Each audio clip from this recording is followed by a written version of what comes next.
di kantor pun moodnya udah senggol bacok semua ya. Kalau di kantor juga kayaknya tim saya juga lebih pendiam dari biasanya.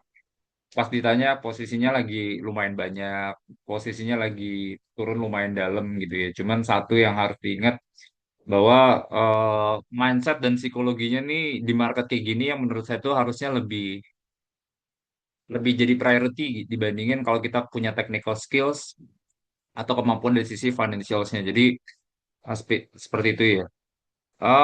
Waduh ini sorry, saya masih pakai background yang ini nih.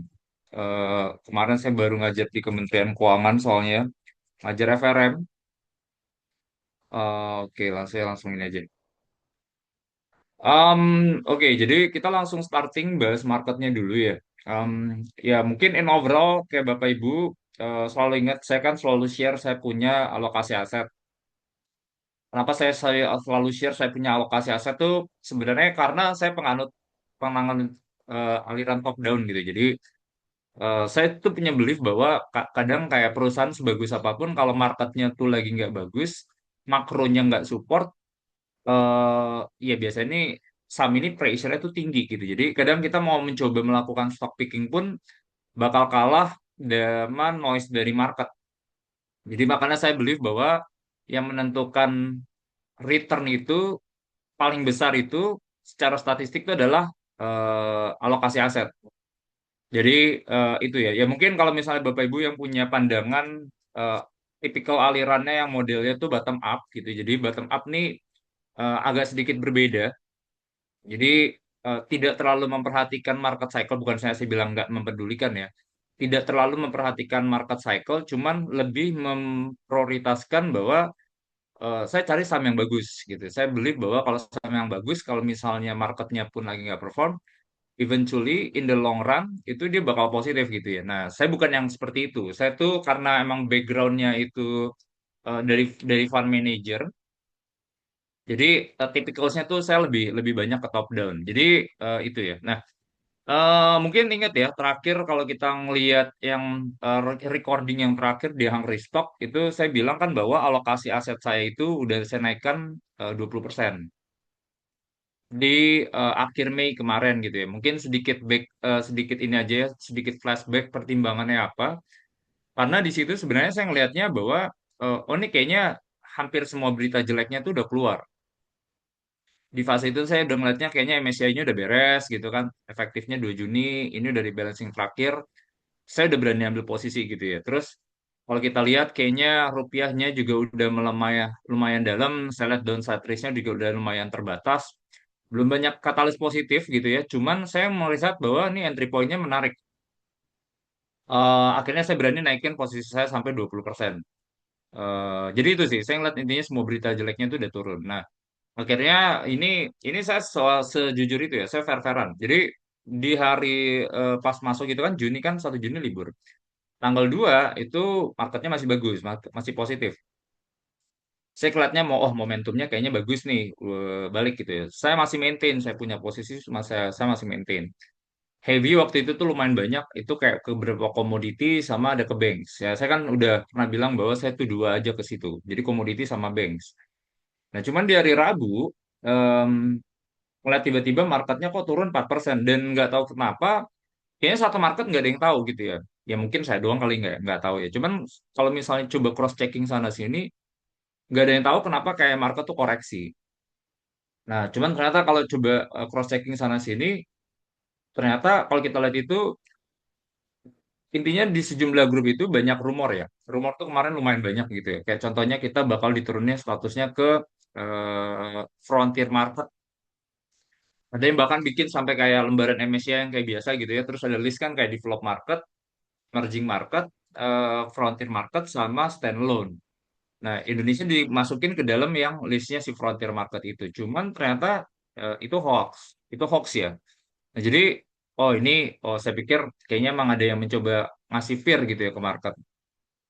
Sama kemarin itu kan coba cross checking itu kan tanggal 2 sampai 4 Juni itu tuh S&P itu visit ke Indo. Jadi S&P visit ke Indo ada sejumlah agenda. Saya coba liatin kan sejumlah agenda.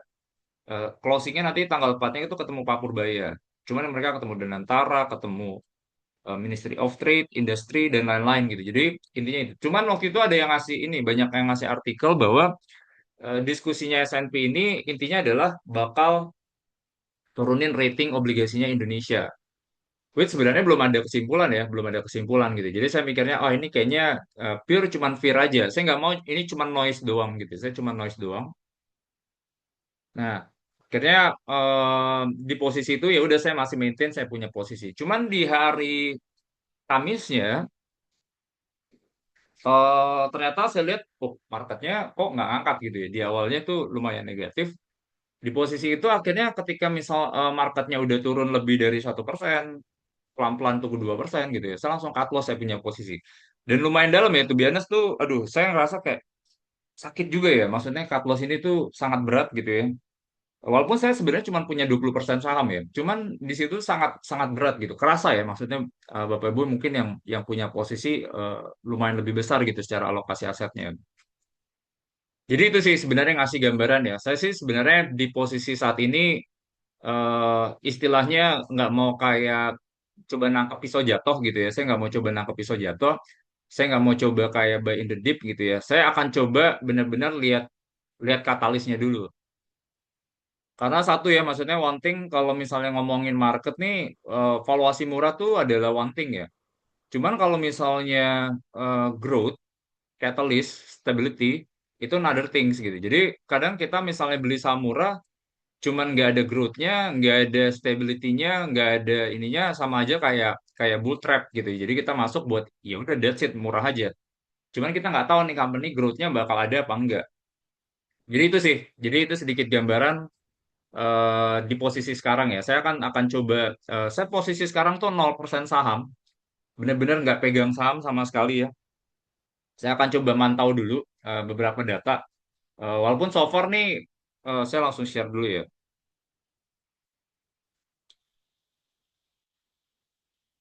Walaupun kalau misalnya dari saya ngelihatnya ini kita combine ya beberapa data gitu ya. Maksudnya, nah jadi kalau kita lihat kayak dari beberapa data tuh sebenarnya masih banyak yang menurut saya tuh masih jadi perhatian. Pertama, ya mungkin globalnya case-nya masih sama. Ini berantemnya malah makin tinggi nih. Jadi kalau kita lihat di si Trump, si Iran sama US itu tensinya makin tinggi. Udah serang-serangan kemarin. Jadi kemarin kalau nggak salah tuh Iran udah nyerang yang airportnya Kuwait. Ini bentuk pembalasan karena si US-nya tuh kemarin nyerang si Pulau Qism sama dia nyerang tuh beberapa missile base. Cuma kalau kita lihat kemarin ada balasan lagi ya. Tadi sih saya baca tuh ada pembalasan lagi ya dari Iran. Nah, jadi iya, nih kalau kita lihat itu dari Iran tuh udah launching, mereka punya ballistic missile, ada serangan ke US Force, dia serang juga yang US base-nya di Bahrain gitu ya. Jadi US juga kemarin serang lagi ada situs kayak radar site-nya itu digorok. Jadi ini mood-nya lagi nggak terlalu bagus juga ya di global ya. Plus kemarin kalau kita lihat juga dari sisi Nasdaq-nya juga koreksinya lumayan dalam, Kospi-nya juga lumayan dalam gitu. Karena kan dua saham-saham ini sektor indeks-indeks ini kan dia tipikalnya kan concentrated kan. Kalau kayak si Kospi kan isinya tuh sebenarnya si Samsung sama Hynix kan, SK Hynix. Nah, itu dia tuh dulu turun 6% sama 9%. Nah, jadi makanya marketnya turun dalam. Kalau di US ya banyak ya. Jadi itu sih. Cuman kenapa kayak kemarin market Kospi sama US-nya turun? Ini nggak tahu ya, ini asumsinya banyak ya. Mungkin orang bisa bilangnya, oh iya ini wajar nih overvalue dan lain-lain. Cuma satu yang saya lihat itu kan kemarin lagi mau ada IPO-nya SpaceX kan. Ini SpaceX ini kayak orang bilang tuh revenue itu bisa naik kayak 100 kali dalam 5 tahun ke depan. Jadi jualannya lagi kenceng-kencengnya. Jadi mereka tuh kayaknya emang lagi nyari liquidity buat buat subs ke SpaceX sebenarnya. Jadi itu sih sebenarnya. Cuman intinya kalau dari saya, kalau ngeliat dari tensi geopolitiknya pun belum confirm sebenarnya. Saya jadi kayaknya nanti dulu deh. Apalagi kalau kita lihat data-data kayak contohnya dari kayak crude inventories tuh udah banyak yang lumayan warning gitu. Karena kemarin kayak contohnya di US itu dia punya inventory minyaknya itu udah drop dalam gitu. Jadi udah sampai turunnya 10,6 juta, totalnya sekarang sudah 1,6 miliar doang. Ini adalah level terendah sejak tahun 2020, 2004. Nah, jadi ini yang kita lihat kayaknya hati-hati ini harga minyaknya masih bisa tinggi. tensinya makin tinggi, pasti nggak bagus buat Indonesia. Nggak bagus buat Indonesia, kita net importer oil, fiskal defisitnya yang jadi perhatian. Cuman ingat ya, ini play-nya tuh sebenarnya kalau kita ngeliat dari market yang sekarang tuh eh, bukan dari sisi global, cuman pure dari sisi faktor spesifik domestiknya. Resiko domestiknya, resiko spesifiknya tuh lebih signifikan dibandingkan resiko sistematiknya. Sistematik itu maksudnya global sih ya. Kalau misalnya unsystematic itu adalah buat yang Indonya aja. Cuman kalau Indo saya udah pernah sering mention ya. Wait.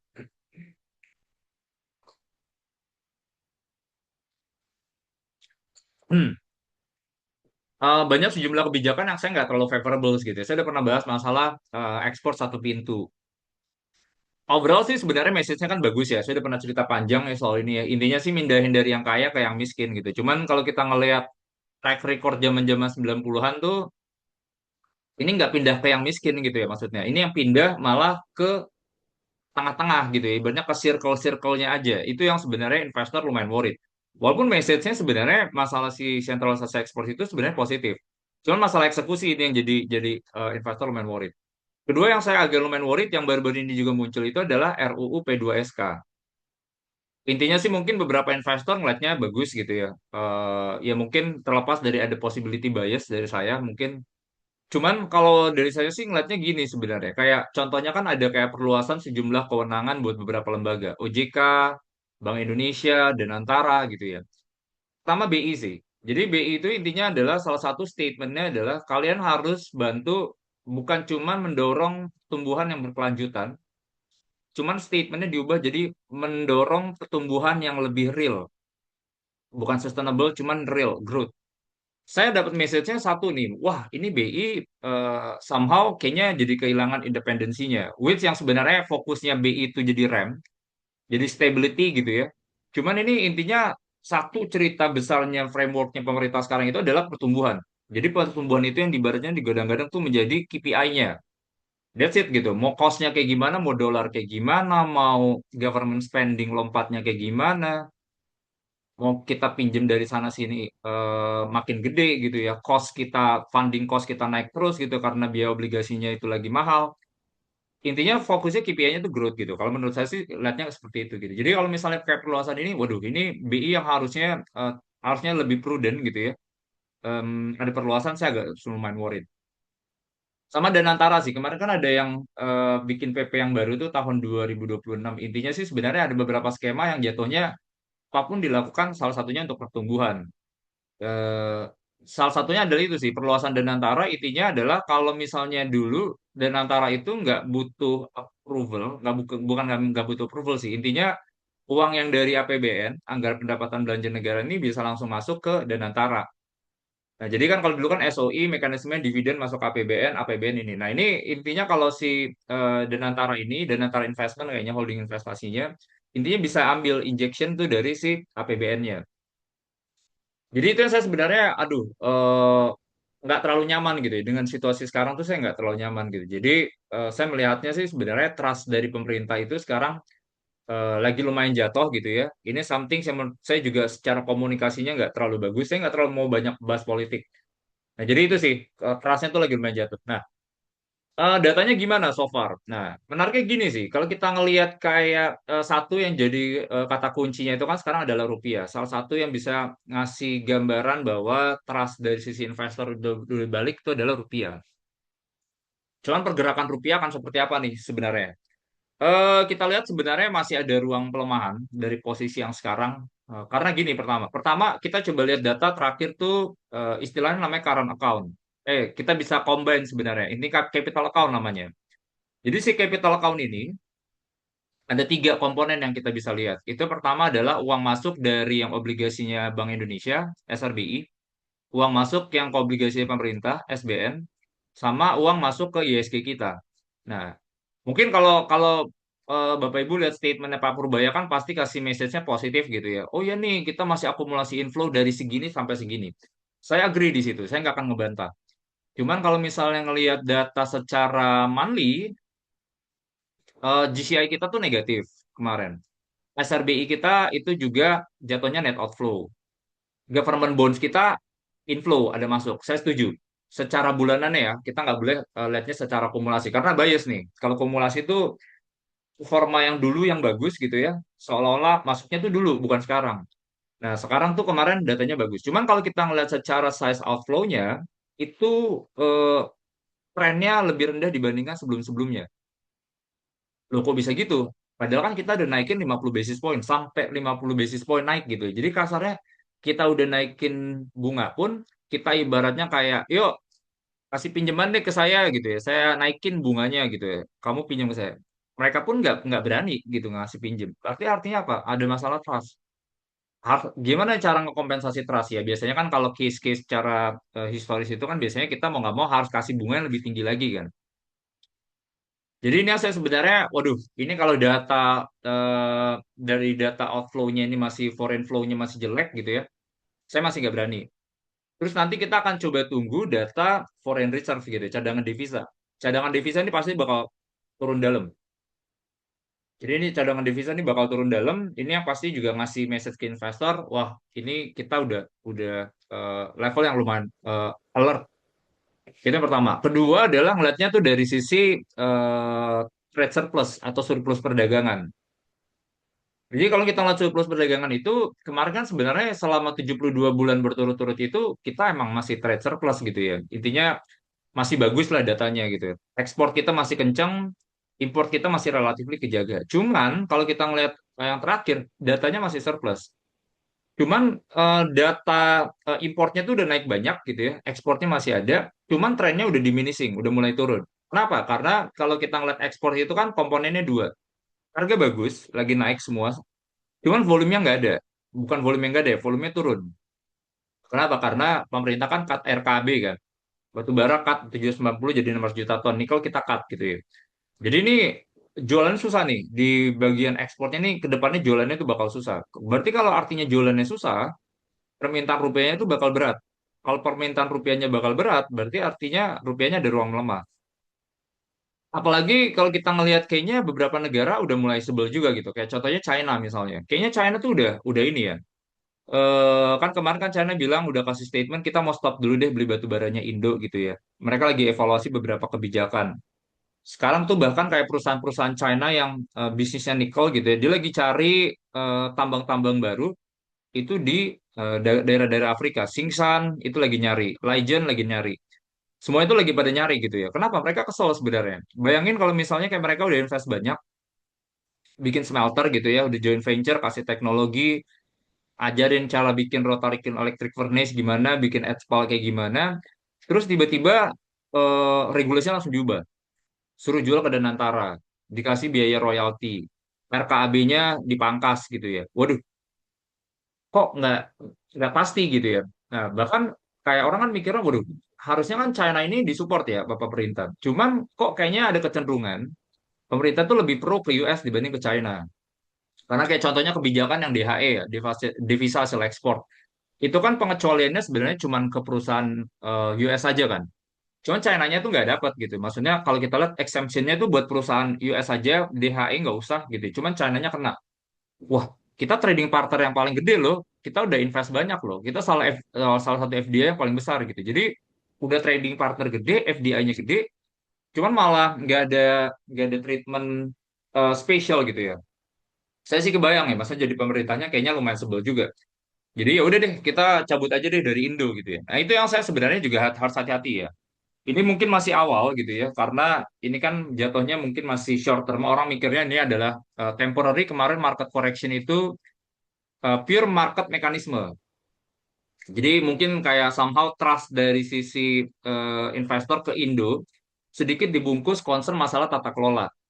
Tata kelola masalah ini masalah pure dari sisi equity marketnya aja ya, masalah ISG, masalah disclosure free float, masalah kemarin high shareholder concentration list, MSCI dijadikan exit liquidity. Cuman ternyata itu udah ada beberapa sentimen investor yang lumayan negatif yang kebungkus di situ gitu. Jadi kayak orangnya jadi kita gak oh ini kayaknya pure masalah MSCI doang deh.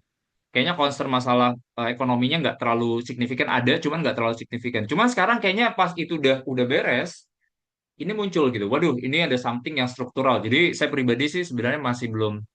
berani punya posisi dulu sih buat ke ISG-nya. Nah, jadi mungkin itu ya, mungkin itu sih. Jadi kalau play-nya gimana ya? Kalau Bapak Ibu yang mungkin mau mencoba ini ya, saya sih sebenarnya di posisi sekarang lebih wait and see.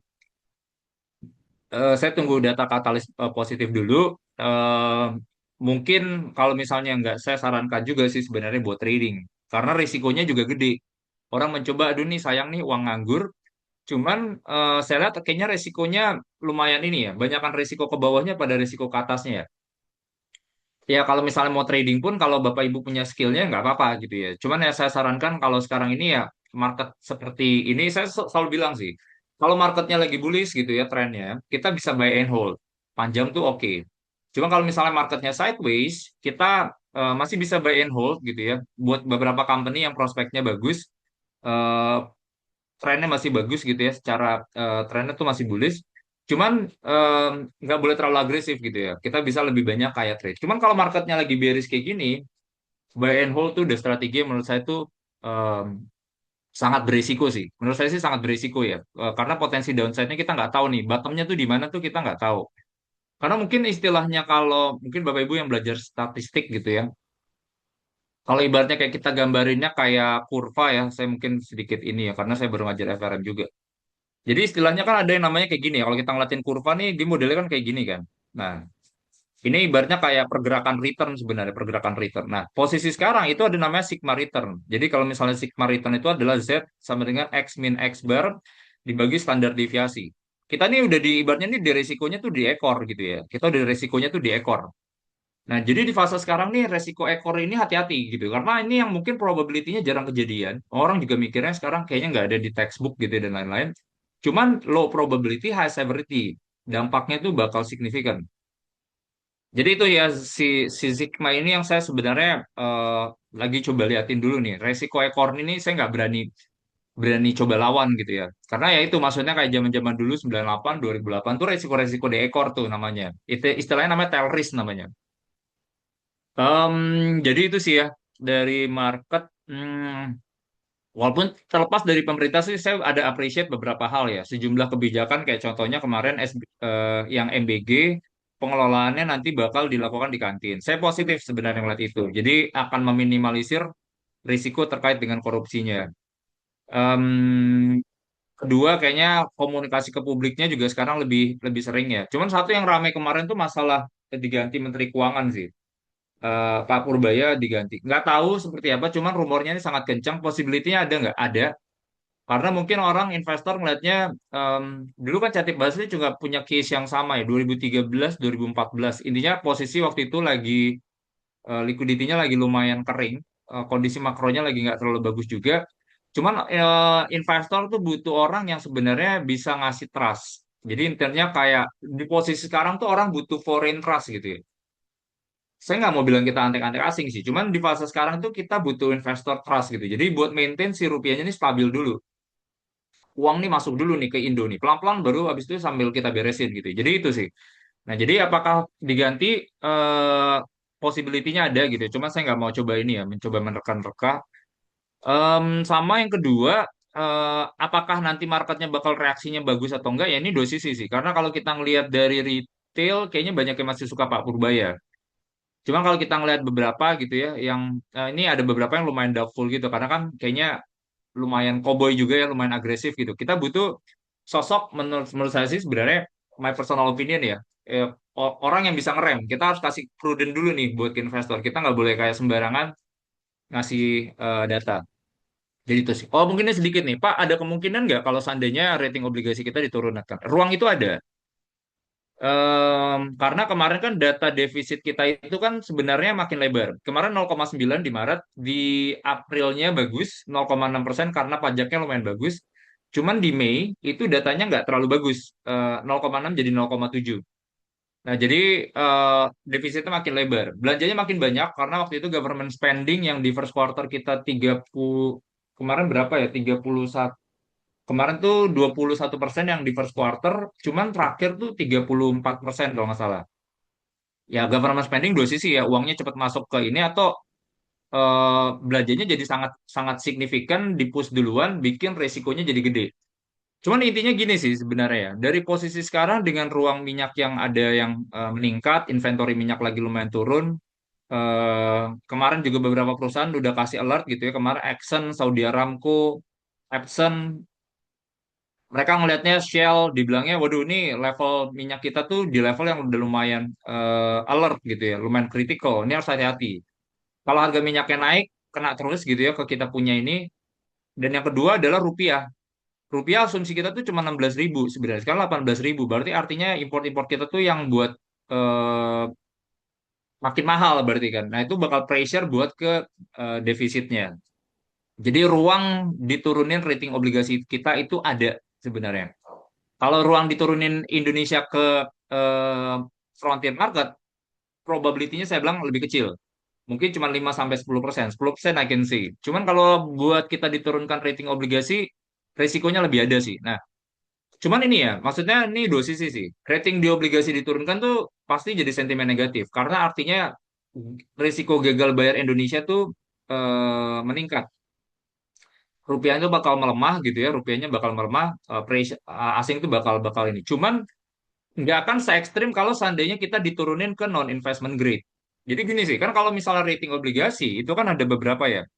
Kalau kayak contohnya kan ada yang ini kan inget ya, misalkan ada triple A gitu ya.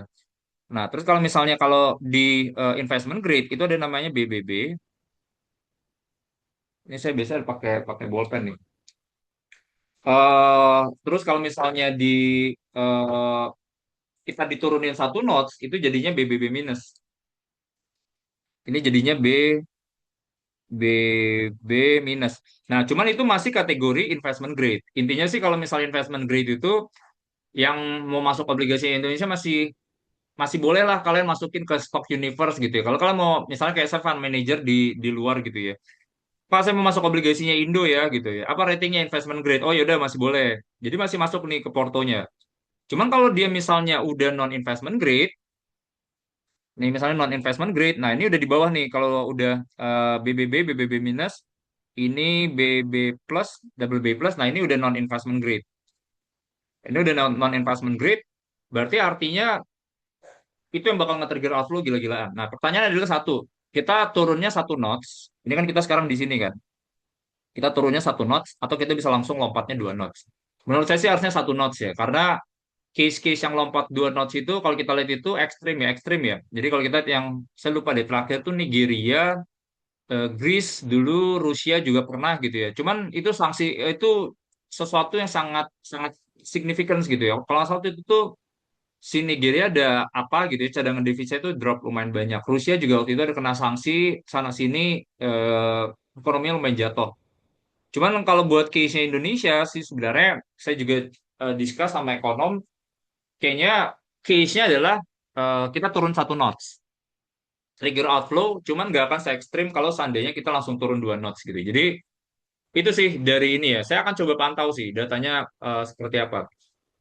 Em, Paling itu ya. Ini saya 9.30 udah bahas market sedikit ya. Saya langsung ke newsnya aja kali ya.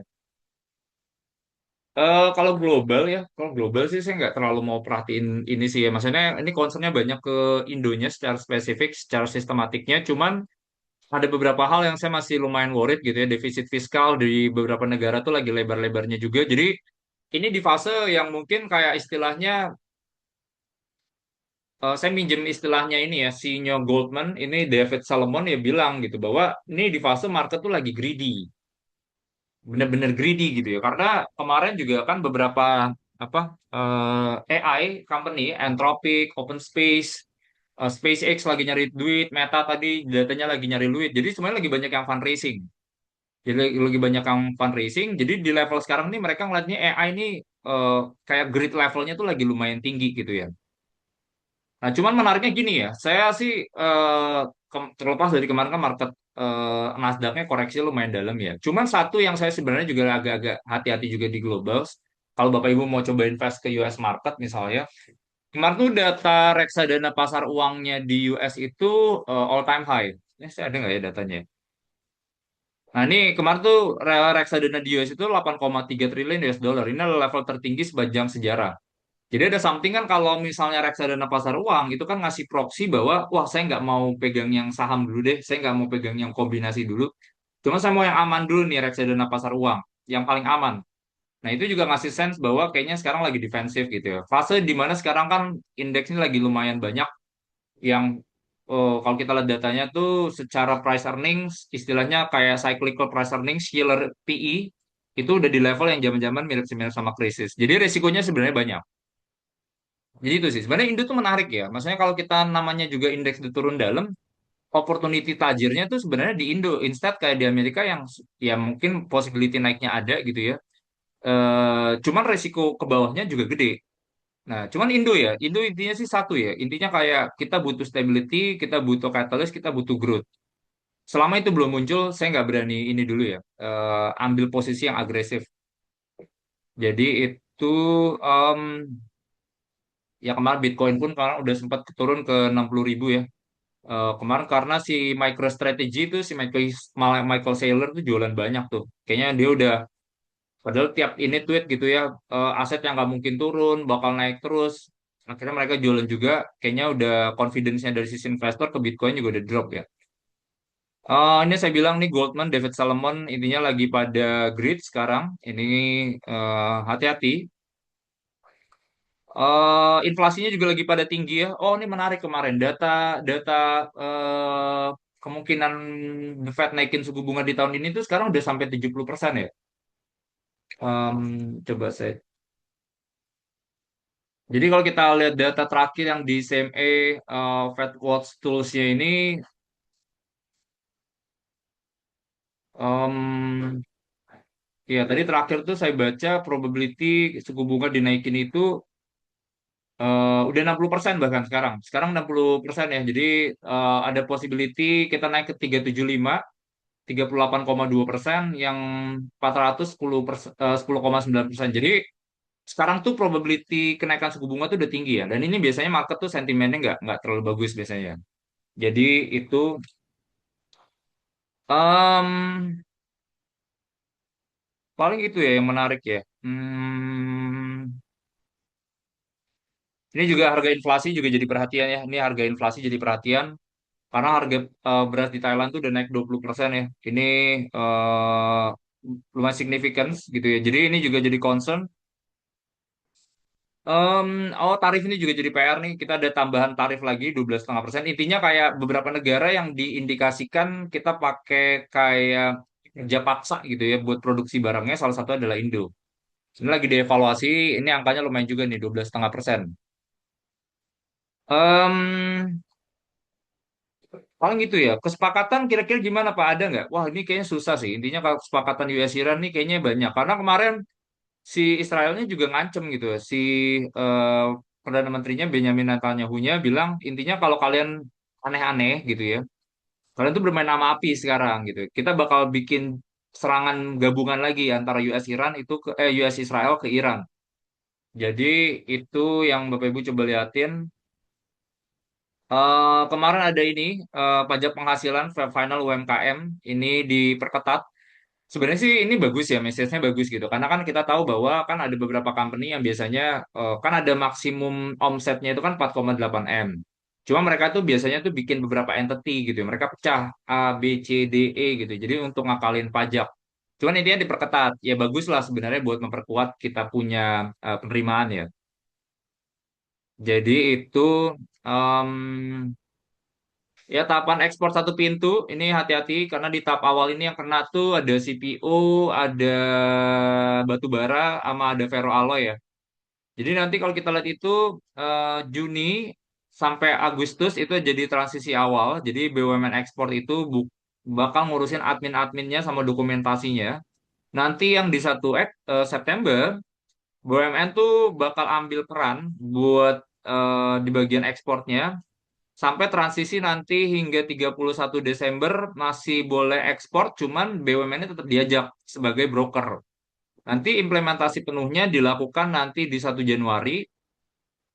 Jadi nanti buat yang kayak ekspor komoditi kayak CPO, batu bara, ferroalloy itu akan kena itu melalui mekanisme yang berada di bawah koordinasi DESI. Jadi di fase awal ini CPO, batu bara, ferroalloy ini lumayan kena. Jadi itu ya sebenarnya. Intinya sih sebenarnya message-nya kadang bagus ya. Kita tahu lah bahwa data kayak under invoicing di Indo itu tuh trennya, saya lupa angkanya berapa, cuman makin lebar sebenarnya. Ini beresin. Kita cuma harus mastiin gitu ya bahwa angka ini benar-benar masuk ke ekonomi gitu, nggak masuk ke sejumlah tokoh. Jadi itu yang kita agak-agak hati-hati. Dan kalau seandainya ini beneran jalan, plus sama devisa hasil ekspornya jalan, kita harus coba tunggu nih, rupiahnya ngangkat atau enggak. Kalau itu udah dijalanin, devisa hasil ekspor udah dijalanin gitu ya. Nah, terus nggak ngangkat juga nih. Ini ada something yang lebih structural. Jadi itu dulu sih. Saya nggak mau, kita coba liatin dulu angkanya dibandingkan dari sisi ekspektasi kebijakannya. Kita coba lihat angkanya dulu ya. Inflasi kita naik, ini juga satu yang worried. Intinya sih kalau pertanyaannya apakah Bank Indonesia masih bisa naikin suku bunga, saya lihat masih bisa. Bahkan ada beberapa yang melihatnya ada ruang kenaikan nanti di meeting bulan Juni ini sama di meeting bulan Agustus. Jadi 25-25. Antara 3 bulan ini ada possibility naik lagi 50 basis point ya. Jadi hati-hati Bapak Ibu juga yang sebenarnya masih pengen punya exposure ke emiten-emiten yang sebenarnya interest rate related, properti hati-hati dulu, otomotif hati-hati dulu. Toll road juga hati-hati karena mereka funding cost-nya banyak pakai utang. Menara-menara juga hati-hati dulu. Itu sektor-sektor yang harus dihindari ya. Em, ini yang saya bilang nih, net ekspornya nih surplusnya turun jadi 90 juta. Jadi kalau kita lihat itu kemarin importnya juga agresif lebih tinggi dibandingkan pertumbuhan ekspor. Nah ini hati-hati juga Bapak Ibu. Kita lihat di bulan depan pun dengan data RKAB yang baru harusnya ini bakal drop ya. Volumenya tuh bakal drop gitu ya. Karena sejumlah perusahaan-perusahaannya ini juga ada banyak yang melakukan layoff. Kayak contohnya WDB Nickel kan kemarin dia punya 18.000 karyawan, 65% tuh katanya mau di layoff. Karena RKAB dia dari 42 juta ton dipangkas jadi 12. Em, jadi itu em, nah ini yang masalah ini ya, mandat tambahan buat pertumbuhan ekonomi dan juga penciptaan lapangan kerja ya. Ini saya masih harus agak hati-hati apakah nanti BI kehilangan prudent atau enggak. Cuma kalau seandainya tiba-tiba kan rumornya Pak Purbaya ya mau digeser dari gubernur BI ya. Ya, saya sih sebenarnya tetap nggak ngelihat ini ya. Istilah gini sih, BI itu harus maintain independensinya sebenarnya. Kalau misalnya yang megangnya juga orang-orangnya aja gitu ya, Pak Thomas dan lain-lain, saya masih masih ini sih, masih nggak terlalu nyaman ya. Data ekspor kita kemarin nggak terlalu bagus ya buat yang batu bara, ini turunnya sampai 7,3%. Concernnya masalah RKAB, demand dari China juga relatively moderat. Jadi itu company ya, paling ini ya buyback, Era mau buyback, Temas mau masuk ke bisnis LNG, Harum lagi genjot lagi nikelnya, Pani, Unilever, Mayora bagi dividen ya. Saya sih intinya gini ya, intinya kan satu tuh, saya tuh alokasi aset ya. Jadi kalau kadang kalau alokasi asetnya tuh udah eh, sesuatu yang paling penting gitu. Jadi kita mau coba stock picking kayak gimana pun, bukan saya bilang nggak mungkin berhasil ya. Cuma probability-nya akan lebih rendah gitu untuk sukses gitu ya. Kalau misalnya kita mencoba melakukan stock picking di market yang lagi seperti ini. Masih bisa naik gitu ya. Cuman ya mungkin naikin sih 5-10% itu probability ya. Probability itu kan idealnya ada kemungkinan aja yang kayak sesuatu yang probability-nya kecil cuman bisa kejadian. Cuman itu sih, saya nggak mau coba ngelawan market dulu ya sekarang. Ya ini data-data komoditi, ISG kita koreksi dalam ya, koreksi sendirian lagi, koreksi di tengah market yang lagi bagus-bagusnya gitu ya. Ini sesuatu yang lumayan ini sih. Bisa ke berapa apa bottomnya? Jujur saya nggak tahu bottomnya berapa, karena indeks kita tuh udah sangat murah gitu ya. Kita bisa dibilang kita paling murah di regional, paling salah satu yang paling murah juga di global. Cuman tetap ya resikonya masih ada. Em, ini batu bara naik. Ingat harga ini adalah fungsi dari production. Batu bara kita ini kan kita 30% ya dari production global kita cut RKB, harga jadi naik signifikan. CPO-nya turun, gold juga sama ya. Gold sih saya masih nanti-nanti dulu ya. Trend yield obligasi itu lagi naik-naiknya sekarang. Oh, jadi gini sih sebenarnya ya. Sekarang tuh kalau buat yang ini ya, orang tuh lagi cermatin sekarang, ini mungkin saya sedikit ke bagian obligasi ya. Nah, jadi orang lagi cermatin sekarang, itu data obligasi kita. Ini mungkin istilahnya Bapak Ibu pernah dengar namanya inverted yield curve ya. Jadi inverted yield curve itu kan simpelnya gini sih sebenarnya. Kalau kita misalnya dikasih kayak obligasi, ini kita misalnya kurva yield ya. Nah, kan biasanya yang namanya tenornya pendek, itu biasanya kan dikasih bunganya kan lebih kecil harusnya kan dibanding yang tenor panjang. Iya dong, saya pegang lebih panjang, masa saya kasih bunganya lebih lebih kecil? Kan saya butuh premi resiko, saya butuh tambahan resiko karena saya pegangnya lebih panjang. Nah, jadi biasanya itu kalau istilahnya kalau grafik yang namanya kayak kurvanya ini ya, 2 tahun, ini yang misalnya kayak kurva tenor pendek ya, misalnya ini yang pendek, nah ini misalnya panjang. Nah, sekarang di Indo case-nya adalah ini ya, kurva yang tenor pendeknya naik terus, kurva yang tenor panjangnya turun terus, inverted. Jadi artinya, kenapa nih? Kok bisa kejadian? Nah, ini agak unik sebenarnya kasusnya. Kalau di global, orang kan selalu menjadikan ini menjadi patokan. Ini yang pendek gitu ya, ini yang pendek. Oh ini yang pendeknya jadi ke sini, jadi lebih ini, yang ini yang panjangnya. Nah, kalau di global, orang kan jadi ini patokan. Karena setiap yang namanya inverting yield curve, itu artinya adalah ruang possibility crisisnya ada. Mungkin bisa dibilang kayak 6 dari 7 krisis tuh bisa dilihat dari si inverting yield curve ini. Kenapa, Pak? Bayangin gimana? Simpel gini sih sebenarnya. Kalau yang namanya inverting yield curve, saya bayangin saya pemain obligasi ya. Ini bahasa sederhananya ya. Saya ibaratnya kayak, wah, udah nggak bener nih ekonominya nih. Udah nggak bener ekonominya, ada sesuatu yang kayak udah noisy gitu ya. Saya udah ada something yang suspicious. Saya nggak berani pegang nih obligasi yang tenornya pendek. Kenapa? Karena kalau misalnya lagi krisis, tiba-tiba kejadian, apa yang dilakukan oleh bank sentral? Mereka bakal turunin suku bunga. Kalau mereka turunin suku bunga, berarti kan artinya kalau saya punya barang, saya pegangnya 3 bulan nih, jatuh tempo, balik semua uangnya, pokoknya balik, bunganya balik. Saya mau taruh lagi ke market, bunganya lebih rendah, karena kan udah krisis gitu. Jadi orang nggak mau pegang, pada jualan semua.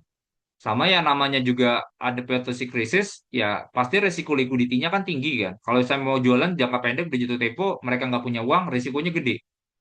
Nah, jadi itu sih sebenarnya. Cuman kalau yang resiko yang tenornya panjang, orang tuh masih bakal beli. Oh, ya lagi krisis. Suku bunga turunin. Saya dapatnya 8%. Pasaran misalnya sekarang 8%. Suku bunga turun, yang nanti yang lain beli baru dapatnya 7%. Saya masih enjoy 8%. Demand-nya bagus. Ketika possibility krisis. Jadi ini yang investor lagi lumayan worth. Cuman case-nya Indo agak sedikit unik ya. Karena di tengah kita tuh sebenarnya di fase sekarang itu adalah kita lagi naikin suku bunganya. Jadi suku bunganya tuh kita lagi naikin. Nah, kalau suku bunganya lagi dinaikin, biasanya kan harusnya untuk jaga ya, atau untuk kasih stability. Jadi resiko kayak concern dari sisi krisis itu sebenarnya enggak ya, karena growth kita tuh angkanya bagus. Cuman yang kejadian sekarang ini sebenarnya gini kasarnya. Kalau yang tenor pendek itu kan ada dua. Istilahnya kayak dari kita harus fight sama SRBI. SRBI itu kan kayak obligasi derivatif ya, derivatif turunan, itu kan sekuritas rupiah Bank Indonesia yang underlying asetnya itu adalah SBN. Nah, jadi intinya karena di derivatif ngasih untungnya kan lebih gede. Cuma underlyingnya ke sini nih. Orang, aduh, nggak mau pegang gitu ya, saya jualan aja. Kalau ingat ya, kalau misalnya kita obligasi itu, kalau harganya jual, price-nya turun, yield-nya naik. Ya, jadi ini ya, ini fungsi fungsi harga dan juga yield. Nah, akhirnya, saya nggak mau pegang yang tenor pendek dulu deh, saya mendingan ambil SRBI aja. Karena SRBI ini tenornya pendek-pendek. Nah, jadi udah di situ tuh akhirnya banyak yang keluar gitu kan, banyak yang keluar ambilnya ke SLBI. Cuman yang tenor panjangnya dijaga gitu ya. Karena yang tenor panjang nih biasanya tuh struktural, panjang. Jadi kalau seandainya yang tenor panjang itu harganya turun terus gitu ya, yieldnya naik terus, yang pegang tenor panjangnya worried, waduh, kok trennya turun terus nih. Mereka bisa bikin pressure ke nilai tukarnya, bisa translasi ke outflow. Nah, disitulah CBI itu masuk gitu. Ada intervensi yield curve namanya. Jadi intervensi yield curve ini tadi, yang sebenarnya tujuannya adalah jaga nih, biar ibaratnya tuh trustnya nggak hilang. Karena yang megang panjang ini tuh adalah yang mereka eh, secara struktural. Cuman kalau yang megangnya pendek, itu kan bener-bener kayak buat ini doang ya, buat tektok-tektok doang kan. Jadi itu sih sebenarnya simpelnya seperti itu ya. Cuman itu ya udah ngeliatan ada intervensi di sini ya. Jadi intinya pressure outflow itu sebenarnya udah kerasa gitu. Kenapa akhirnya pemerintah pun juga banyak melakukan intervensi di obligasi. Cuman nanti kita lihat ya cadangan devisa. Cadangan devisa pasti juga bakal jatuh. Um, Paling gini ya, ya semua sektor turun. Kayaknya saya nggak mau ini dulu. Kayaknya di fase yang sekarang sih selalu saya bilang di fase-fase yang seperti ini tuh biasanya yang lebih aman-aman kayak banking. Kalau Bapak Ibu pengen punya exposure, resikonya lebih minim sebenarnya. Intinya downside risk-nya lebih minim dibandingkan yang lain. Jadi kalau misalnya Bapak Ibu tetap misalnya pengen punya posisi gitu ya, saya sih sebenarnya saranin kalau masalah masih mau itu ambilnya ke banking. Downside risk-nya lebih lebih terbatas karena banking pun juga banyak sejumlah yang katalis menurut saya bisa bagus. Kalau seandainya nanti rupiahnya bagus, stabil, pasti masuknya ke banking. Karena foreign stable, mereka ngincernya banking karena likuiditasnya paling gede. Kalau sekarang itu kan juga ada kebijakan DHE. DHE itu juga bagus buat banking. Kemarin data juga kemarin laporan keuangan so far masih lumayan bagus ya, terlepas dari banyak kebijakan soal KDMP, MBG. Cuman growth-nya masih muncul, growth-nya masih muncul. Jadi banking nih saya lihat sih harusnya masih oke ya. Em, jadi itu sih kalau misalnya sekarang tuh, kalau komoditi gimana Pak? Komoditi ini sebenarnya menarik ya, tetap menarik. Cuman resiko kebijakannya banyak gitu ya. Kayak kemarin contohnya yang di metal mining itu mau diterapkan skema growth split. Jadi skema skema yang modelnya growth split, cost recovery itu kan biasanya berlaku buat minyak. Gimana Pak? Bisa nggak dipakai buat ke tambang? Agak susah karena kalau misalnya minyak ini kan bisa dibilang mungkin kategorinya nggak terlalu banyak ya. Istilahnya mereka lebih lebih homogen. Cuman kalau misalnya kita ngomongin tambang misalnya batu bara, itu kan kelasnya banyak. Ada yang low CV, mid CV, ada high CV, ada yang kayak istilahnya kayak es kontennya banyak. Terlalu banyak nih variasinya. Kalau kita ngomongin nikel juga ada grade-grade-nya misalnya. Ada limonite, ada saprolite dan lain-lain. Jadi em, agak susah sih. Cuma itu ya beberapa wacana yang menurut saya tuh bisa jadi sentimen negatif buat ke komoditi. Jadi itu sih ya. Ini tadi udah em, ini equity fixed income-nya masuk ya. Cuman kalau kita secara monthly-nya nih agak mengalami penurunan. Sebenarnya trennya juga lebih ini. Equity-nya juga masih jualan hati-hati dulu. Ini kita murah banget ya, Bapak Ibu ya. Cuman intinya ini ya, murah ini dengan beberapa risiko kayaknya harus agak hati-hati ya. Oke, ini stock winner.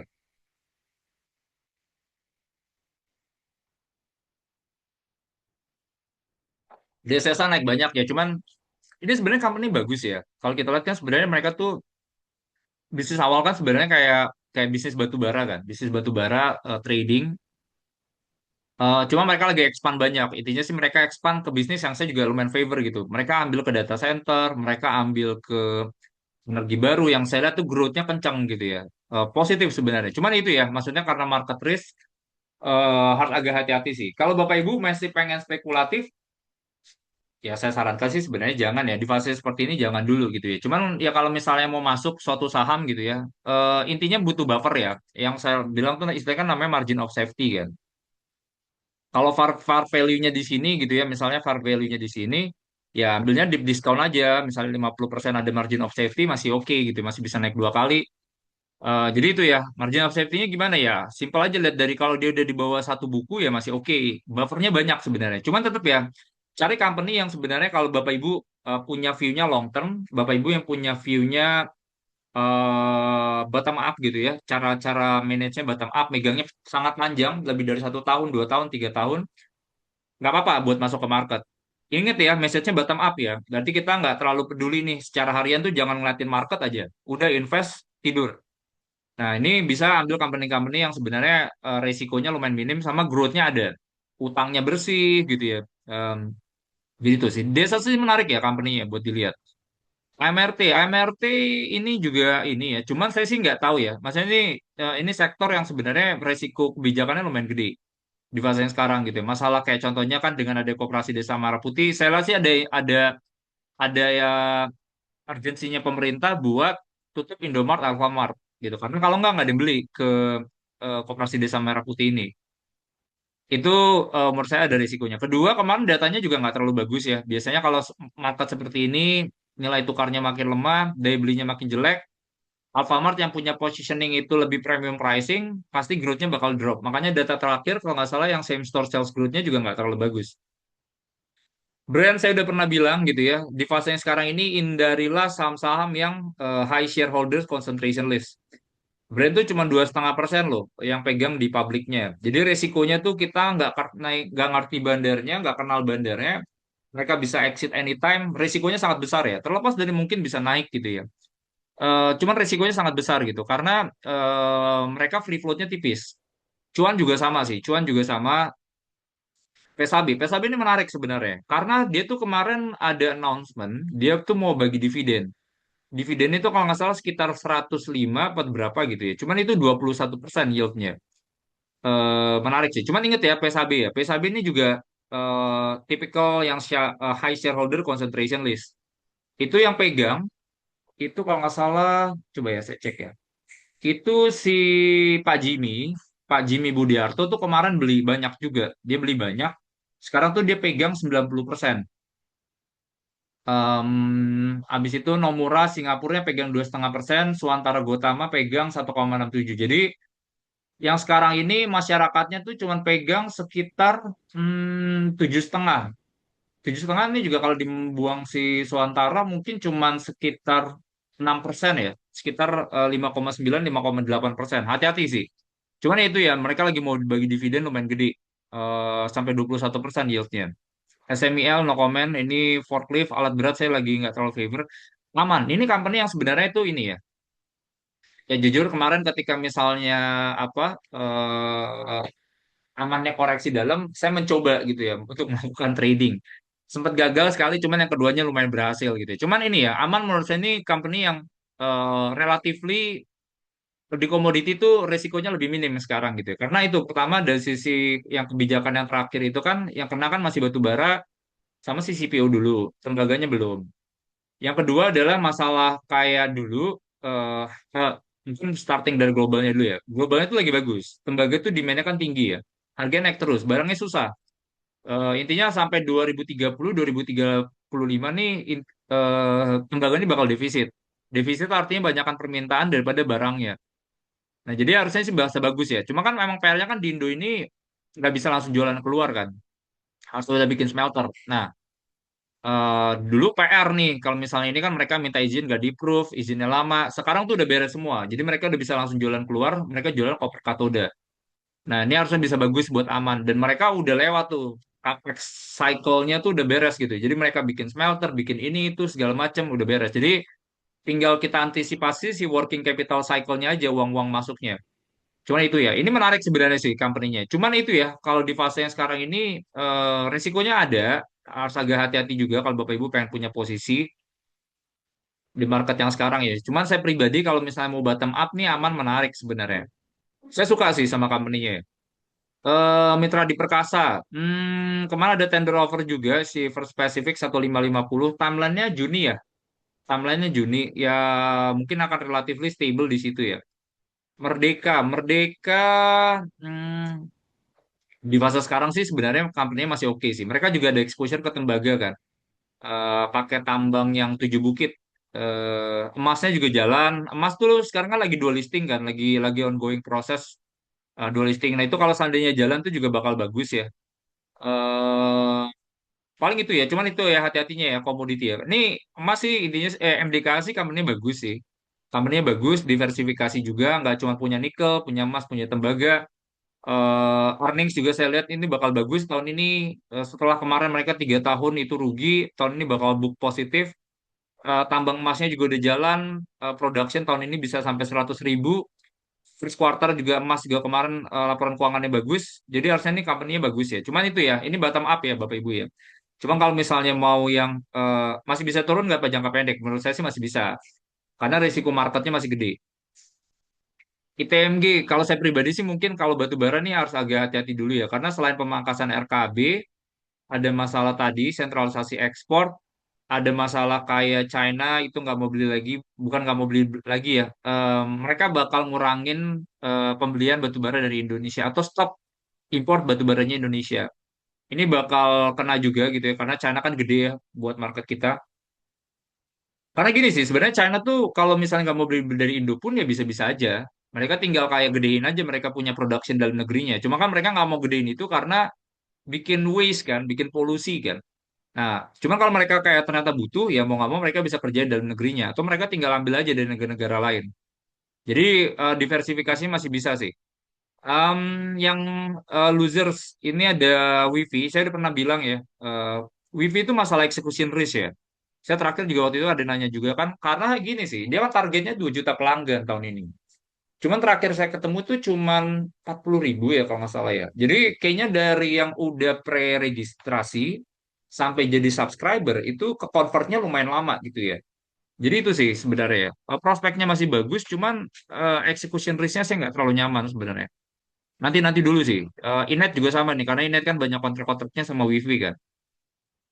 TPIA, waduh, ini TPIA risikonya gede. Sebenarnya terlepas dari fase yang sekarang ini, dia valuasinya udah lumayan murah. Cuman ini ya, kalau short term mungkin fundamental risk-nya adalah minyak. Minyak naik, nggak bagus buat nafta. Cost mereka kena, margin makin squeeze. Jadi itu sih, TPIA juga ini concern-nya banyak dipakai buat beberapa kolateral, buat ke bank. Itu juga jadi risiko juga. Jadi itu sih, Bapak Ibu ya, itu TPIA. BRPT, kayaknya kalau grup-grupnya PP nanti-nanti dulu ya. Kalau saya sih di fase yang sekarang ya. Kayaknya juga kemarin saya lihat itu udah banyak yang keluar ya dari grup-grupnya Pak PP. Jadi itu Bull, Ratu, aduh, saya sih sebenarnya kalau yang sekarang ini konglo-konglo lagi hindarin dulu sih. Ratu Raja, grupnya Pak Happy, grupnya Pak PP, hati-hati dulu ya. Walaupun terlepas dari Ratu ini harusnya bisa bagus. Karena kan minyaknya ekspektasinya bakal naik kan, inventornya tipis kan. Ratu kan dia mainnya di upstream. Dia punya blok Jabung sama Cepu. Lagi nambah satu blok lagi, lagi ongoing. Intinya bakal bagus lah company-nya. Cuman itu ya, resikonya lumayan banyak sih di ininya. Cuman kalau kita mau pegang minyak, hati-hati ya. Volatility-nya tinggi sih. Tiba-tiba nanti ada agreement, ada kesepakatan, minyaknya turun, ratunya drop. Jadi ini resikonya lumayan ini sih, lumayan struktural. Bull juga sama sih case-nya ya. Waktu itu kan ada yang nanya juga sih sama Bull ya. Saya udah pernah bilang juga di fase yang sekarang ini sebenarnya resiko asimetriknya kelihatan gitu ya. Kayak contohnya gini sih sebenarnya. Tiba-tiba misalnya ada kesepakatan gitu ya. Kapal-kapal yang terjebak itu udah kebuka, tarif langsung drop. Jadi itu sih. Nah, dan saya bilang apakah Bull bakal dapat kenaikan tarif? Harusnya dapat kenaikan tarif. Cuman butuh waktu ya. Karena gini sih sekarang. Sekarang tuh instead orang yang kayak kan ibaratnya nih kayak kapal nih size-nya ada banyak gitu ya. Ada yang istilahnya kayak ultra carrier. Saya lupa deh ininya. Habis itu ada yang intinya ada kayak grade-grade yang di atas 1 juta, 800.000. Ada yang model Panamax, Aframax dan lain-lain. Nah, si Bull itu dia tuh grade-nya kalau nggak salah yang agak agak mid ya. Dia tuh yang medium kalau nggak salah. Nah, jadi tuh biasanya tuh agak butuh waktu buat sampai harganya naik ke level yang medium. Karena gini, biasanya tuh kayak yang ultra, itu naik dulu harganya. Karena mereka butuh satu aja lah yang gede gitu, bisa langsung sekali angkat. Nah, cuman kalau ini naiknya udah nggak masuk akal, baru habis itu orang switch ke yang lebih kecil misalnya, kayak Aframax, Panamax. Misalnya harganya ini, oh yaudah deh, instead ngangkat 1 juta, saya ambil aja 500.000 dua. Hitung-hitungan lebih masuk, karena ini harganya naiknya udah banyak. Kalau ini naiknya udah nggak banyak, pelan-pelan tuh. Jadi sebenarnya laggingnya lumayan panjang. Jadi itu sih ya buat bull ya. PKSL hati-hati dulu, properti industrial saya nggak berani sentuh. Terlepas dulu kan nih rumornya banyak kan, karena kemarin katanya ada rencana buat bikin apa special economic zone di daerah-daerah Sentul. Em, Nanti dulu sih kalau saya Petrosi juga sama, hindari dulu Dewa. Dewa saya emang ini ya saya orang yang against sebenarnya. Karena ini ya, maksudnya bisnis kontraktor tambang ini kan lagi nggak terlalu bagus kan. Karena kan ya mikirnya eh, produksinya aja makin kecil. Berarti proyeknya makin kecil. Terlepas dari Dewa ini kan emang mainnya di grup-grupnya bumi-bumi aja kan. Cuman nyari growth-nya kan kalau nggak harus bisa ke third party kan. Nggak cuma pegang si Kaltim Primako sama si Arutminnya aja. Jadi cuman karena industrinya lagi nggak terlalu favor gitu ya. Nah ini akan berat sih. Apalagi kalau kita cerita Gayo-Gayo Resources ini ya. Ini juga kan mereka punya tambang emas. Itu masih panjang sih. Masih panjang ya mungkin nanti 2029 masih ini. Raja nih lebih kalau saya pribadi sih lebih suka Raja dibanding Ratu ya karena Raja itu mainnya lebih di midstream downstream. Jadi stability-nya lebih ada tuh. Bisnis modelnya tuh lebih enak sebenarnya beli gas. harga jualnya kita udah tahu $6, $9. Stability-nya saya lebih suka sih, lebih ada, lebih recurring ya bisnisnya ya. Jadi capex, invest, invest, invest, dapat uang, Raja lebih menarik sebenarnya. Jadi itu, cuman itu ya, terlepas dari ini grup-grup Konglo nih kayaknya pressure-nya lagi lumayan tinggi juga. Inflow, bumi nanti dulu ya, batu bara nanti dulu. Adaro juga masih panjang ceritanya. Em, dia punya ini kan, geraknya kan ke hydro di Kaltara, itu masih panjang nanti. Tima nih company bagus sebenarnya. Saya udah sering bilang sih ini company-nya bagus, kuat, struktural industrinya juga makin bagus, illegal mining-nya diberesin, angka juga dia juga kelihatan, production per month-nya juga bagus gitu ya. Ini company bagus ya. Cuman ini sektornya lagi nggak terlalu favor. Apalagi kemarin kan sempat yang masalah royalti ini kan sempat ditunda kan. Kita nggak tahu mekanisme kayak gimana. Cuman skema yang terakhir yang royalti itu paling kena Teens gitu. Karena secara percentage to royaltinya dia yang paling eh, kenaikannya yang paling gede. MDKA Dewa udah bahas, BP nanti-nanti dulu. Ini kan mau ke waste to energy juga kan. So far sih belum ada ini ya, belum ada announcement-nya. Emas stabil juga ya emas ya. Hmm.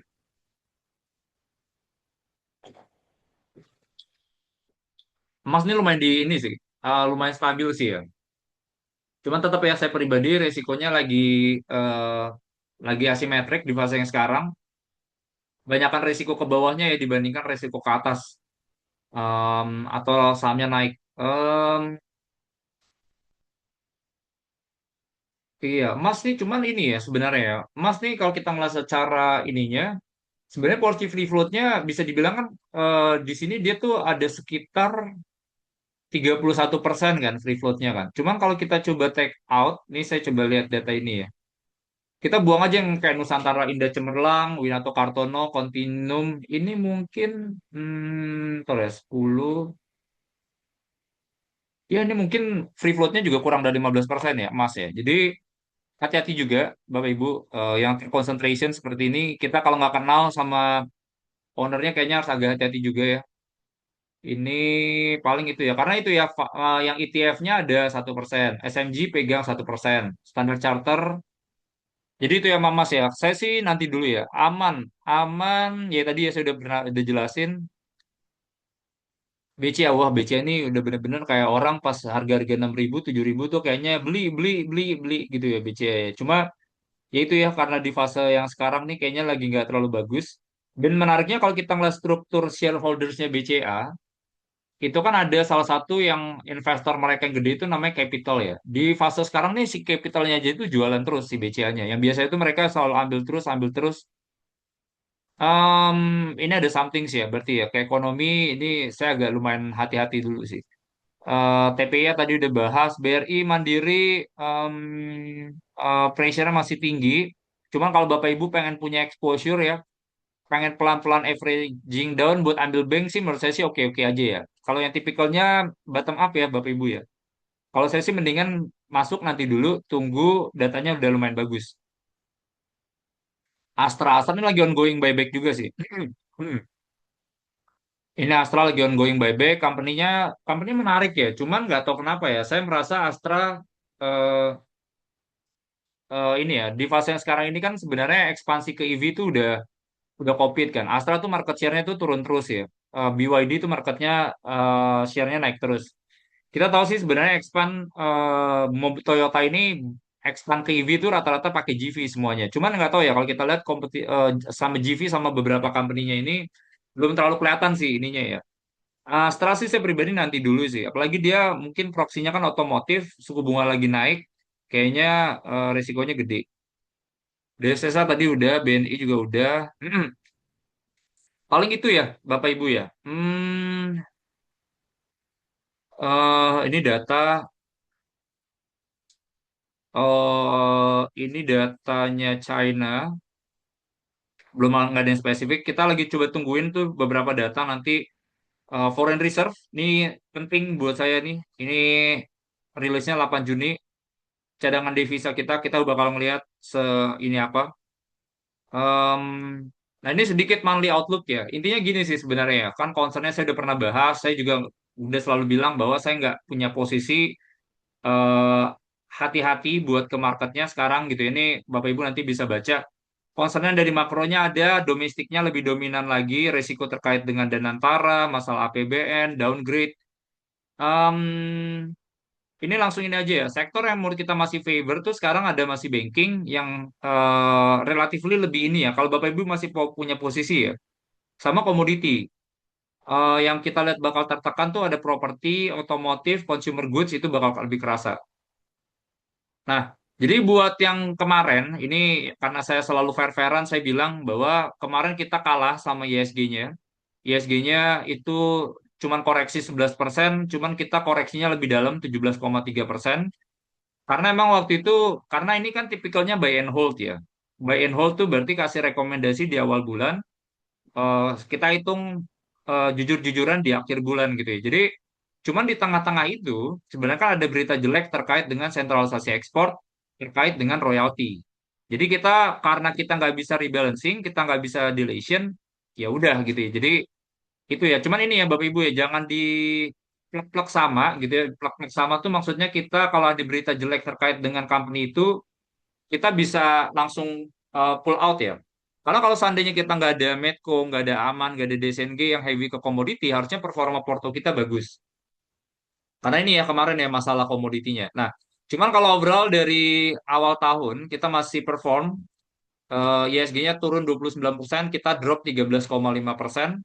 Em, jadi itu, nah ini ide aja. Em, jadi kalau kita lihat itu sebenarnya beberapa yang saya lebih favor sekarang tuh lebih ambil yang defensif dulu. Boleh ambil BCA, BRIS, Bank Mandiri. Em, itu jadi pertimbangan secara fundamentalnya ya. Ini secara bottom up-nya. Aman juga saya lihat tuh positif ya, harga tembaganya bagus, low capex cycle. Medco itu saya buat capture proxy buat ke minyak. Kalau seandainya tensi makin tinggi, production-nya aja juga lagi all time high sekarang. BRPT ini exposure buat ke Konglo aja, karena dia free float-nya masih lebih aman gitu ya. Ini buat diversifikasinya aja, sama Antam ya. Cuman itu ya Bapak Ibu ya, ini cuman ide aja secara bulanan gitu ya. Cuman kalau dari saya pribadi, sekarang tuh saya 0%. Alokasi aset saya di saham tuh 0%, saya akan coba wait and see dulu, tunggu semua beritanya benar-benar keluar semua yang jelek-jeleknya. Terus datanya udah ada yang bagus gitu ya, kayak rupiahnya udah mulai stabil, inflow di obligasi saham sama di SRBI-nya udah lumayan stabil. Terus kita lihat data misalnya trade ekspor kita, trade balance kita bagus gitu ya, baru saya berani itu buat naikin posisinya. Mungkin itu aja Bapak Ibu, kita langsung ke sesi Q&A ya.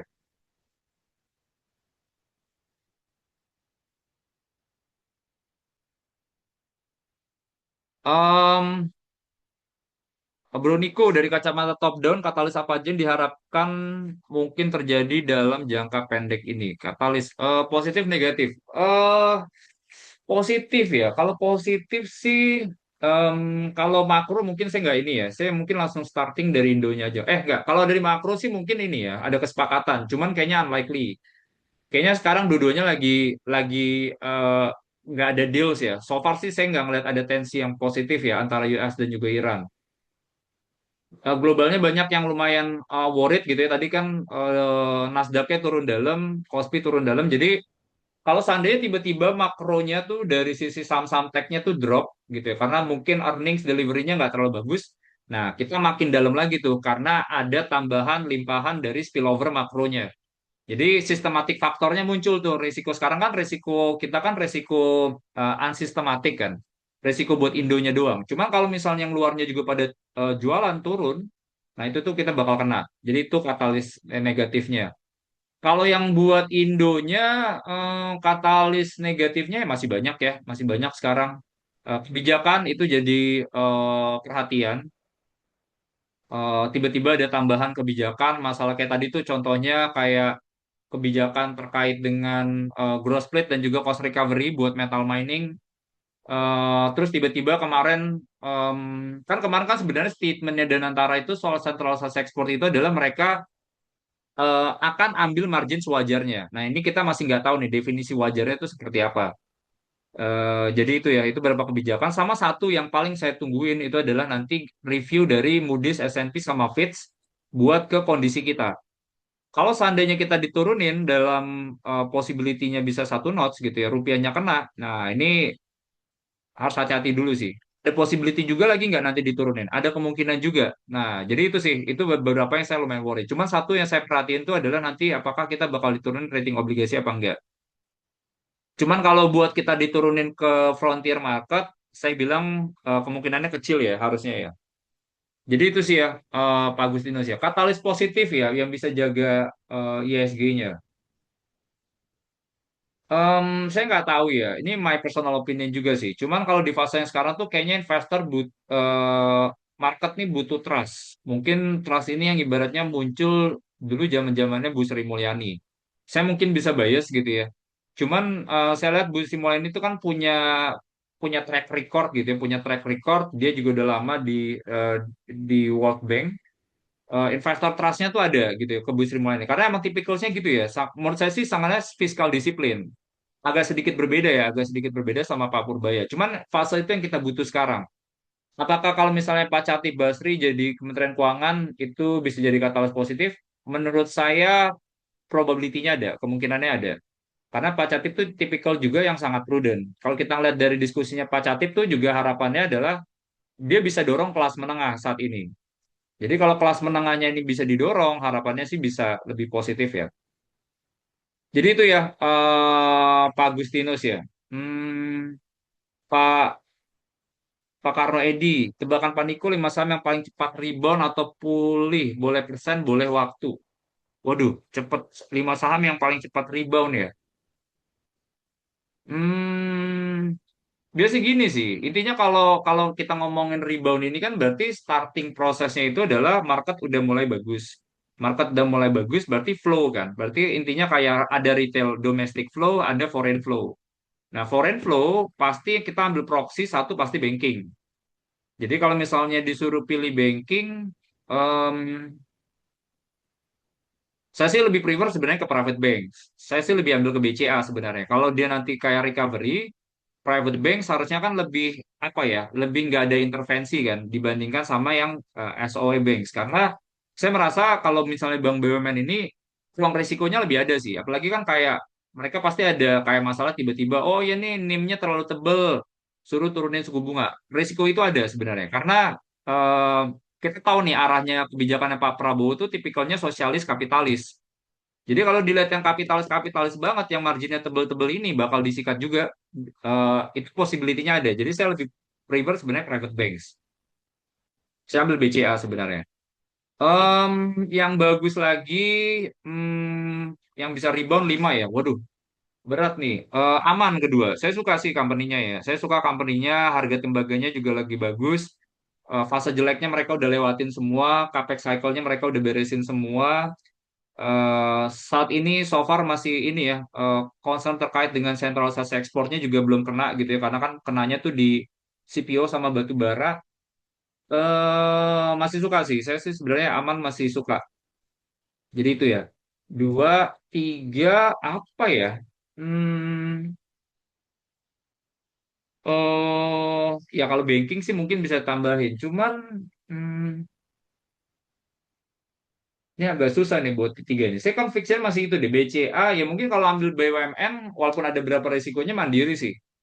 Mandiri saya suka diversifikasi bisnisnya ya, karena mereka non banksnya juga jalan kan, kayak sekuritas, aset manajemen, di kreditnya pun mereka diversifikasinya bagus ya. Terlepas kemarin datanya nggak terlalu bagus ya ininya ya, data mereka punya karena account savings account-nya, jadi yang nabung kayaknya kok jadi agak sedikit growth-nya agak sedikit terbatas gitu ya. Cuman saya suka sih, ini company valuasi udah drop lumayan parah.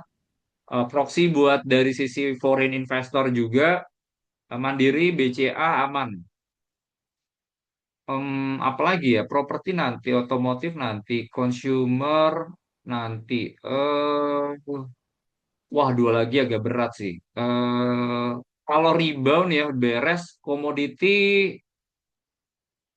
MDKA sih Pak. Merdeka Copper tuh saya suka sih sebenarnya. Karena mereka bisnisnya tuh lebih diverse ya. Saya suka bisnis yang lebih diversifikasi. Terlepas dari harga emasnya ini ya. Cuma saya ngeliat sih sebenarnya harga emas itu ada potensi rebound juga dalam jangka menengah atau panjang gitu. Karena pembelian tren investmentnya tuh masih jalan terus gitu ya. Jadi foreign banks-nya masih ambil terus. bank sentralnya masih ambil terus. Terlepas dari sekarang kan lagi banyak yang jualan juga kan. Turki lagi jualan, bank sentralnya Rusia lagi jualan gitu. Cuman kalau ngomongin long term itu emas itu tuh udah replace US Treasury sekarang secara kepemilikan dan tren itu tuh bakal muncul terus. Orang tuh bakal ngedam US Treasury, resikonya gede. Mereka harus cari ganti alokasi asetnya harusnya tuh di emas. Jadi kalau suruh ambil tuh mungkin keempat MDKA ya. Yang terakhir apa ya? Aduh, yang terakhir berat nih. Sebenarnya Tima sih. Cuma Tima ini koreksinya belum terlalu dalam sebenarnya. Tima saya suka sih company-nya, sektornya lebih lebih bener. Hmm, Mungkin itu ya Pak ya, Pak Karnedi ya. Piges gimana Pak Niko? Piges nih sebenarnya kakinya bagus ya, company-nya sih kuat gitu ya. Cuman itu ya maksudnya kalau buat yang di Indo, yang saya masih agak lumayan worry itu adalah nanti laporan keuangan kuartal 2. Karena kan dia punya masalah kemarin kan yang sama si Gunvor kan. Intinya sih dia udah cadangin sebenarnya. Saya lupa nih angkanya nih. Kalau nggak salah tuh dia waktu itu tuh udah cadangin 100 juta US dollar. Cuman terakhir tuh pengadilan arbitrase itu mintanya tuh 150 juta. Jadi ada potensi tambahan kerugian lagi yang bakal dibukukan nanti di second quarter kalau seandainya nanti arbitrasenya diketok gitu ya. Nah, itu yang saya lihat bikin earningsnya si Piges ini bakal drop. Jadi itu yang pertama. Kedua yaitu ya maksudnya ini tipikal pemerintah sekarang karena arahnya sebenarnya sosialis kapitalis, saya merasa ada kemungkinan gini sih. Kan kalau sekarang ini kan ada beberapa sektor yang dapat benefit dari harga gas rendah. Harganya tuh $6,5 MMBTU. Ada 13 atau 17 sektor gitu ya. Jadi itu yang gas yang banyak gitu ya, exposure di situ. Padahal kalau seandainya mereka bisa jual yang ke yang lain, mereka bisa jual tuh $9. Jadi mereka beli di beberapa blok, habis itu mereka jual $9. Itu enak sebenarnya. Bisnisnya enak sebenarnya. Cuma emang bukan bisnis yang sebenarnya growth-nya tuh kencang. Karena kan Piges itu dua bisnisnya, ada distribusi sama transmisi. Distribusi itu dia beli, pakai uang dia sendiri, terus dia jual, spreadnya dimakan. Sama yang model transmisi adalah dia bikin tuh kayak pipa-pipa gitu kan. Nanti kalau misalnya kalian mau make, kalian bayar bayar ke saya. Ini growth-nya tuh sebenarnya nggak yang kencang-kencang banget gitu. Cuman typical value investing ya, valuasinya murah, growth-nya relatively konservatif gitu ya. Nah, ini typical investing value investing banget. Jadi itu sih, cuman itu ya karena government related, saya ada lihat ada possibility bahwa ini sektor yang diperluasnya bisa makin banyak tuh, Pak Edi. Jadi kalau misalnya itu bakal kena, oh yaudah deh jangan jangan 17 sektor, panjangin lagi jualnya $6 aja. Nah itu spreadnya dia tuh pasti bakal kena tuh. Nah itu yang jadi ininya Piges ya. Sama terakhir tuh ini sih, saya kurang nyaman Piges tuh sebenarnya mereka punya exposure yang kan mereka punya Saka. Saka nih sebenarnya kayak saya terakhir ngobrol ya. Saka nih upstream. Jadi itu ibaratnya tuh dia kayak kayak drilling offshore onshore buat minyak. Cuman nih Saka nih aset lama sebenarnya. Jadi wilayah kerjanya lama. Ini saya terakhir ngobrol tuh intinya kayak biaya dari maintenance-nya itu lebih gede dibandingkan sama kayak yang mereka bisa produce gitu. Jadi istilahnya kayak IRR-nya tuh relatif rendah. Jadi itu sih sebenarnya ya concern yang ke Saka. Jadi kalau Sakanya bisa dilepas sih menurut saya sih bagus buat Tigres. Pak Deddy saat ini asingnya outflow dari BCA masih tersisa berapa triliun ya? Kalau asing keluar semua, estimasi bisa turun ke berapa? Asing keluar semua, estimasi bisa turun ke berapa? Waduh, ini tergantung harga keluarnya juga berapa ya, Pak Deddy ya? Eh, saya coba cek ya Pak. Ini saya coba cek dulu ya datanya ya. Saya harus lihat data kesehatan yang terakhir ya. Em, jadi agak susah nih buat nebak bottomnya. Cuman saya nanti coba cek ya. Cuman saya tadi terakhir tuh ngeliat datanya itu tuh. Capital tuh masih pada jualan. Mana tadi ya? Coba ya, bentar ya saya cek.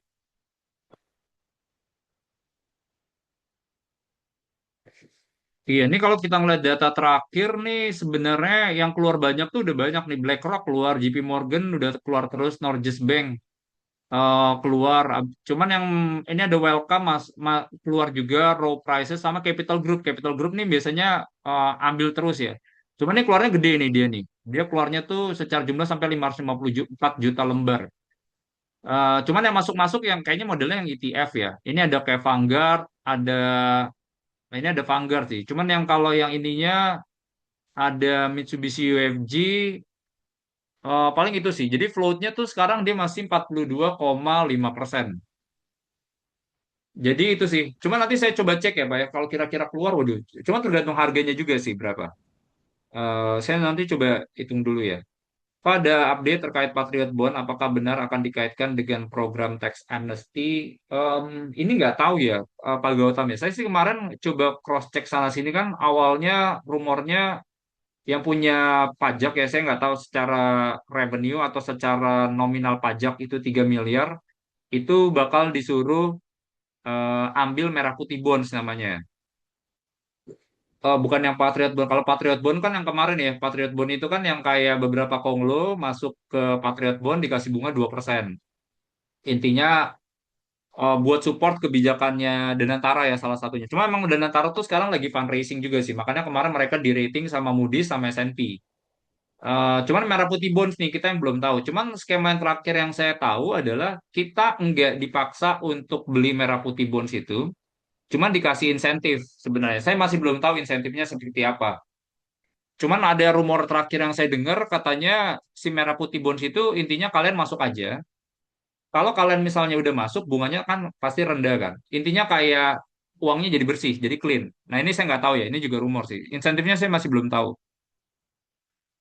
Paniko apa yang bisa bikin ISG tetap koreksi, misal dari pemerintah atau ekonomi, fund asing apa bisa menarik kembali minat market.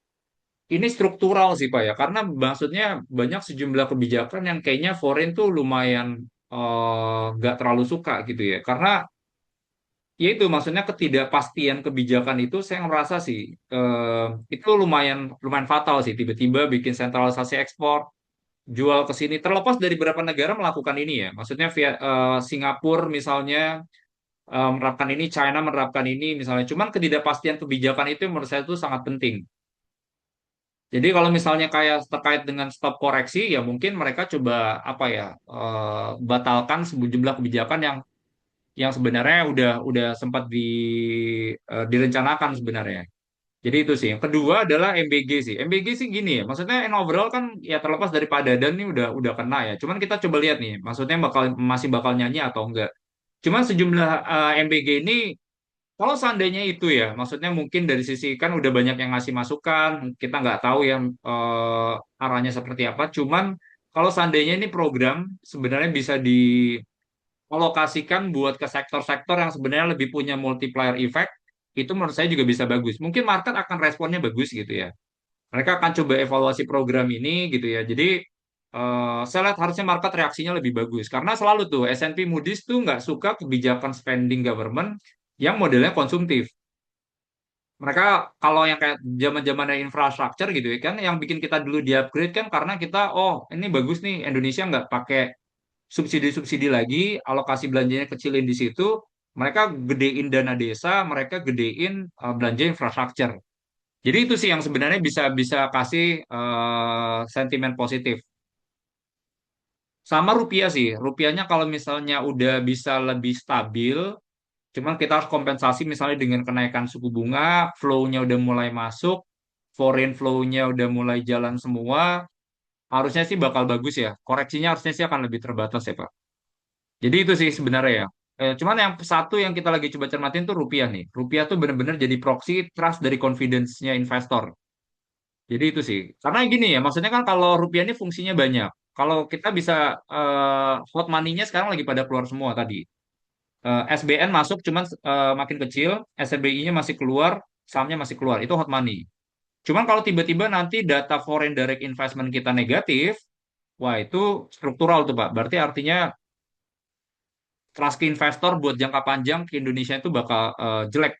Kalau FDI nanti data di second quarter-nya jelek, nah itu saya lihat ada ruang koreksi. Cuma kalau misalnya tiba-tiba nanti angkanya bagus gitu ya, udah mulai ada trust-nya, growth-nya bagus. Karena kan kemarin data foreign direct investment kita, ya terlepas dari Pak Teddy bilang kita bawa investasi berapa triliun ya. Cuman data foreign direct investment kita yang asing kan ada dua ya, ada PMN sama ada sorry, ada PMA penanaman modal asing sama penanaman modal dari negeri. Data penanaman modal asingnya itu flat 0,3 atau 0,6% gitu ya. Jadi itu sih sebenarnya. Em, Keren banget Pak sampai zero allocation. Ya, saya udah kayaknya udah sering ya Mas Anang pas di beberapa ini seminar gitu ya, pas kemarin Hungry Stock, saya udah bilang tuh kayak pelan-pelan 35%, habis itu saya turunin karena awalnya nggak nyaman sebenarnya sama MSCI ini, tunggu MSCI ini beres. Cuma sekarang saya lebih lebih wait and see dulu sih. Eh, apakah skema growth split batubara masuk akal visible entah kenapa ada rumornya. Kalau kemarin sih asosiasi tambang sih menolak ya Pak Felix ya. Saya menurut saya juga kalau dari analis saya juga kayaknya ini nggak mungkin bisa jalan gitu karena barangnya tuh beda gitu. Maksudnya banyak kayak bukan tipikalnya kayak minyak yang model itu homogen gitu ya maksudnya. Jadi itu sih. Medco gimana? Medco sih company bagus ya. Saya suka sebenarnya company. Pertama adalah mereka produksinya all time high. Mereka baru ambil blok koridor dari sebelumnya 54 jadi 70. Jadi angkanya bagus. Sekarang mereka lagi gedein terus. Itu menarik. Kedua, mereka tuh bisnisnya nggak pure cuman kayak oil and gas doang gitu ya. Mereka tuh diverse bisnisnya tuh kayak energi baru. Yang menurut saya tuh trennya tuh bakal ke situ ya, pelan-pelan ya, jangka panjang. Itu bagus. Ketiga, mereka punya exposure di aman ya. Aman yang saya lihat nih udah beres semua berita jeleknya, udah beres capex cycle-nya, tinggal dapat dari sisi operating revenue-nya aja, operating operating cash flow-nya aja. Jadi harusnya sih jalan. Company-nya bagus sebenarnya. Medco ya. Cuma emang ini ya, yang agak kurang nyaman dengan bisnis model Medco ini ya tergantung ya orang nyaman dan gak nyaman. Cuman mereka tuh tipikalnya kan banyak acquisition play. Jadi mereka tuh banyak anorganiknya. Nah, kadang yang anorganik ini kalau fase marketnya lagi seperti ini, apalagi mereka kan utangnya gede-gede kan. Nah, itu yang agak hati-hati tuh. Kalau utangnya gede-gede, bunganya lagi naik terus, apalagi nanti mereka misalnya ada floating rate misalnya, nah, itu pasti nggak terlalu bagus buat ke Medco-nya. Cuman kalau ngomongin bisnis jangka panjang, sebenarnya saya masih suka sih. Ini diversifikasi bisnisnya saya suka. Pak Niko, emas produksinya mulai meningkat kapan? Emas ya. Sebenarnya harusnya sih ini sih Pak, gradual sih, sampai 2033. Sekarang tuh di tahun 2026 ini kan targetnya 100.000 troy ounce ya. 2033 tuh dia 500.000 troy ounce. Itu gede sih, itu gede banget. Itu lebih gede dibandingin sama BRMS. BRMS kan sekarang cuma 70.000 troy ounce kan. Cuman karena si BRMS tuh baru produk satu yang di Citra Palu Mineral. Cuman nanti kalau seandainya underground miningnya mereka jalan, yang di Gorontalo Mineral itu bisa lompat tuh mereka punya production jadi 270 ribuan, 250 ribuan. Cuman itu tetap ya, itu dua kali ininya si BRMS.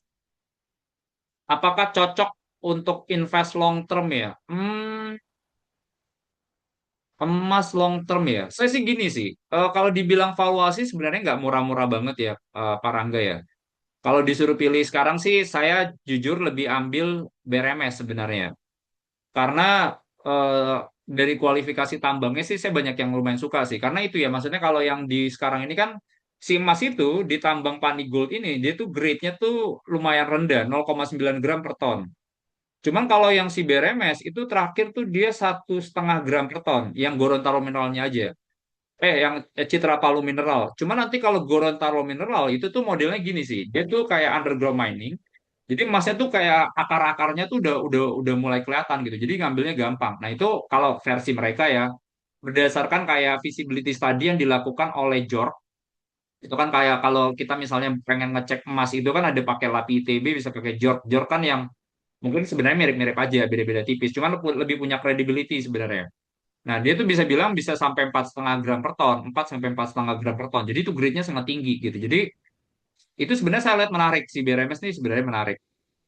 Jadi itu sih terlepas dari dia mungkin produksinya lebih kecil, valuasinya juga attractiveness-nya saya lihat BRMS lebih murah sih, lebih lebih atraktif di valuasi sekarang dibandingkan emas.